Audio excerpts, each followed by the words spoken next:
You ready for chapter 3? Chapter 3 is Where is Mrs. Hirsch?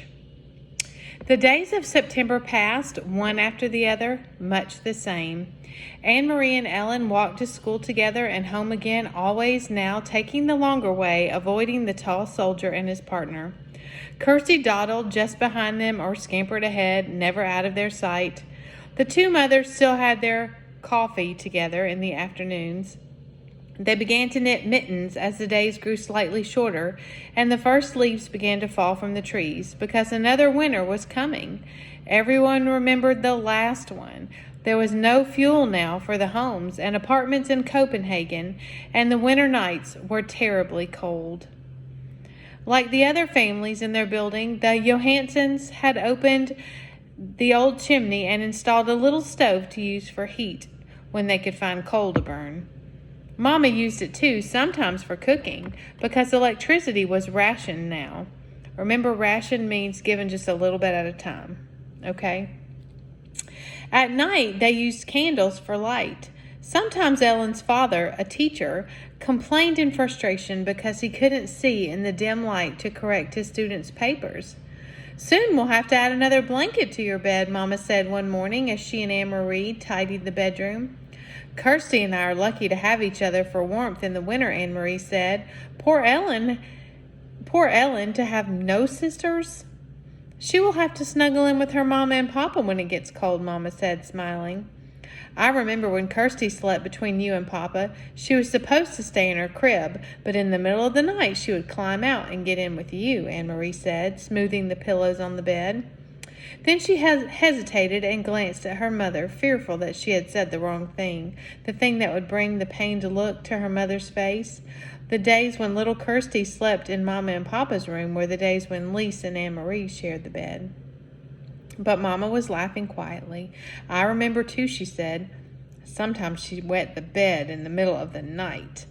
"I did not," Kirsty said haughtily from the bedroom doorway. "I never ever did that." Mama, still laughing, knelt and kissed Kirsty on the cheek. "Time to leave for school, girls," she said. She began to button Kirsty's jacket. "Oh dear," she said suddenly. "Look, this button has broken right in half.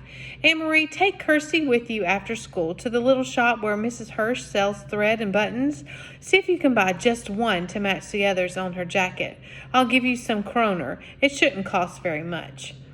But after school, when the girls stopped at the shop, which had been there all as long as Anne-Marie could remember, they found it closed. There was a new padlock on the door and a sign, but the sign was in German. They couldn't read the words. "I wonder if Mrs. Hirsch is sick," Anne-Marie said as they walked away.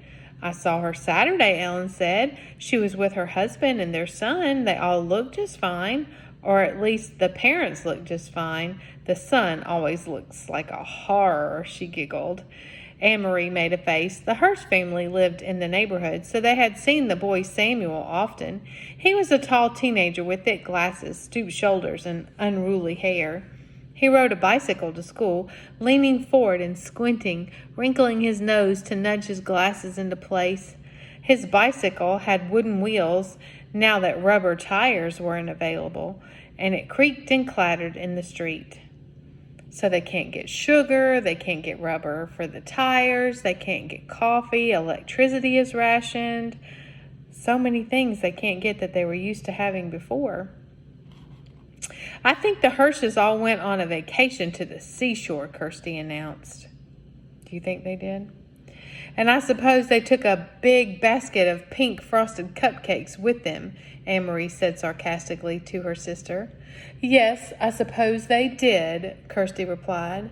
Anne-Marie and Ellen exchanged looks that meant, "Kirsty is so dumb." No one in Copenhagen had taken a vacation to the seashore since the war began. There were no pink frosted cupcakes. There hadn't been for months. Still, Anne-Marie thought, looking back at the shop before they turned the corner, where was Mrs. Hirsch? The Hirsch family had gone somewhere. Why else would they close the shop? Mama was troubled when she heard the news. "Are you sure?" she asked several times. "We can find another button someplace," Anne-Marie reassured her. "Or we can take one from the bottom of the jacket and move it up. It won't show very much." But it didn't seem to be the jacket that worried Mama. "Are you sure the sign was in German?" she asked. "Maybe you didn't look carefully." "Mama, it had a swastika on it." Her mother turned away with a distracted look. Okay, so a swastika is the sign that the Nazi soldiers used during this time. And it now even brings about just a yucky feeling. It represents kind of the terror that the German soldiers brought about. So that was definitely let the mom know that it was written in German and it was from the Nazi soldiers, okay? Her mother had turned away with a distracted look. "Anne-Marie, watch your sister for a few moments and begin to peel the potatoes for dinner. I'll be right back." "Where are you going?" Anne-Marie asked her mother as her mother started for the door. "I want to talk to Mrs. Rosen." Puzzled, Anne-Marie watched her mother leave the apartment. She went to the kitchen and opened the door to the cupboard where the potatoes were kept. Every night now it seemed they had potatoes for dinner and very little else. Anne-Marie was almost asleep when there was a light knock on the bedroom door. Candlelight appeared as the door opened and her mother stepped in. "Are you asleep, Anne-Marie?" "No. Why? Something wrong?" "Nothing's wrong, but I'd like you to get up and come out into the living room. Peter's here. Papa and I want to talk to you." Now remember, Peter is her family friend and he used to be engaged to her sister Lise, right? Anne-Marie jumped out of bed and Kirsty grunted in her sleep. Peter, she hadn't seen him in a long time. There was something frightening about his being here at night. Copenhagen had a curfew and no citizens were allowed out after 8 o'clock. It was very dangerous, she knew, for Peter to visit at this time, but she was delighted that he was here.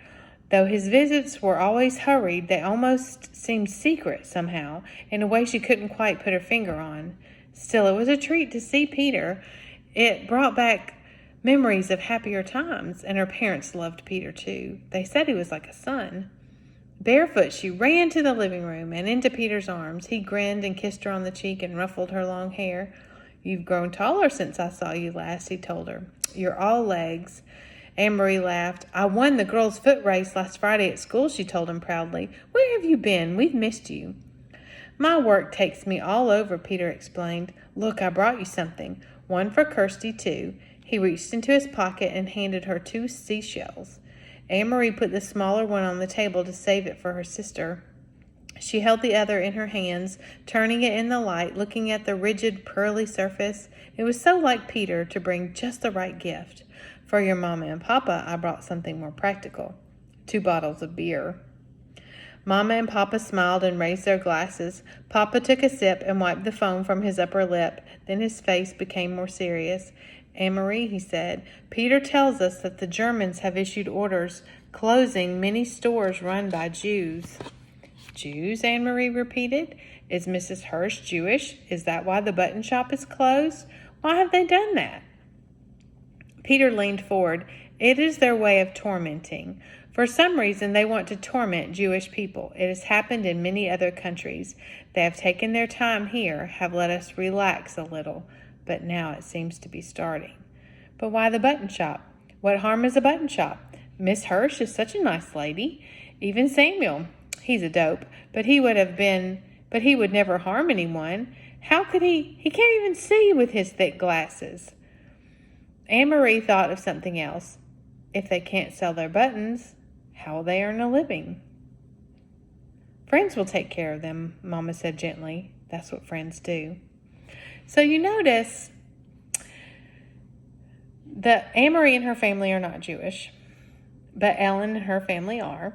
And there's Jewish people living all among them. And Anne-Marie has just been living her life, and she doesn't even really pay attention to who's Jewish and who's not. She didn't even know that the Hirsch family was Jewish.